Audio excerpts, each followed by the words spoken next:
Hello बच्चों, let's see this question. Suppose the vector x1, x2 and x3 are the solutions of the system of linear equations ax equals to b when the vector b on the right side is equals to b1, b2 and b3 respectively if x1 equals to matrix 1 1 1, x2 equals to matrix 0 2 1, x3 equals to matrix 0 0 1, b1 equals to matrix 1 0 0, b2 equals to matrix 0 2 0 and b3 equals to matrix 0 0 2. Then the determinant of A is equal to, तो हमें यहाँ पे ए का determinant find करना है. सो यहाँ पे जो हमें कंडीशन गिवन है that is A X equal to B है और यहाँ पे ये सारी मैट्रिसेस हमें गिवन है. सो फर्स्ट ऑफ ऑल अगर हम देखें तो हमें क्या गिवन है A X equal to B. तो यहाँ पर हम कह सकते हैं कि A X one equal to क्या हो जाएगा B one, A X two equal to क्या हो जाएगा B two and A X three equal to हो जाएगा बी थ्री.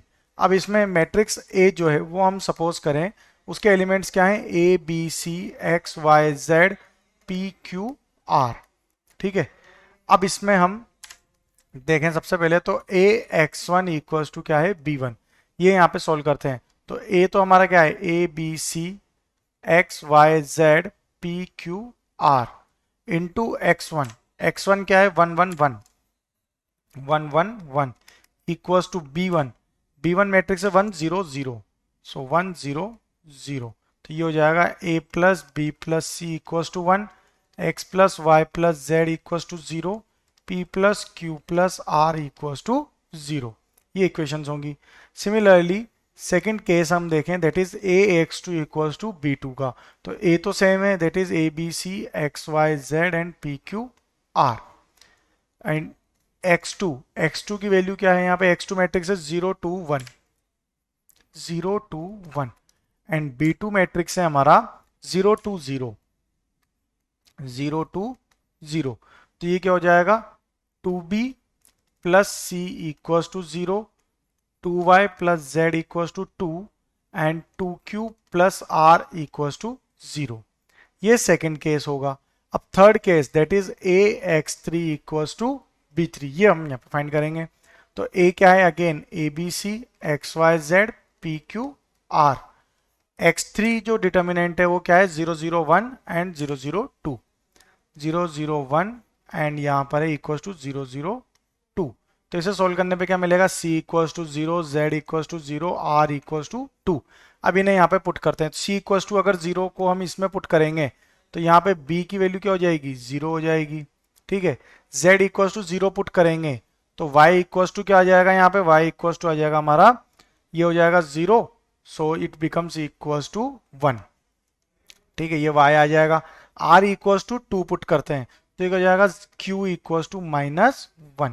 ये हमारा c z r, c आ गया, z आ गया, r आ गया, b y एंड q आ गया.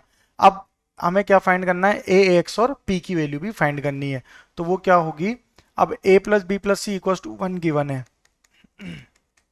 ओके, तो a एज इट इज रखेंगे, b की वैल्यू क्या है 0 प्लस c क्या है 0 इक्वल्स टू 1. तो a की वैल्यू क्या आ गई यहाँ से इक्वल्स टू 1 आ जाएगी.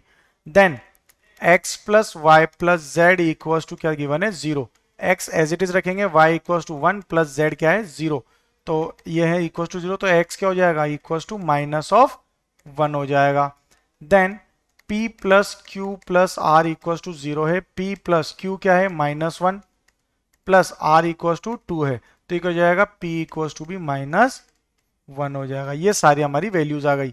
तो a मैट्रिक्स हमारा क्या हो जाएगा a मैट्रिक्स जो होगा, अब इसमें इसके सभी एलिमेंट्स पुट करते हैं. तो a b c है तो a तो है 1, b है 0, c 0, x y z that is minus 1 1 and z equals to 0. Okay, अब p q r की वैल्यू पुट करते हैं. तो p क्या है माइनस 1, q है हमारा minus 1 and r equals to 2 है. फाइंड क्या करना है हमें डिटर्मिनेंट. तो डिटर्मिनेंट ऑफ a होगा इसका 1 into 2 plus 0 plus 0 which is equals to 2 हो जाएगा. ओके, तो डिटर्मिनेंट ऑफ a की वैल्यू क्या आ गई 2, so our final answer is 2. So option C. Best of luck.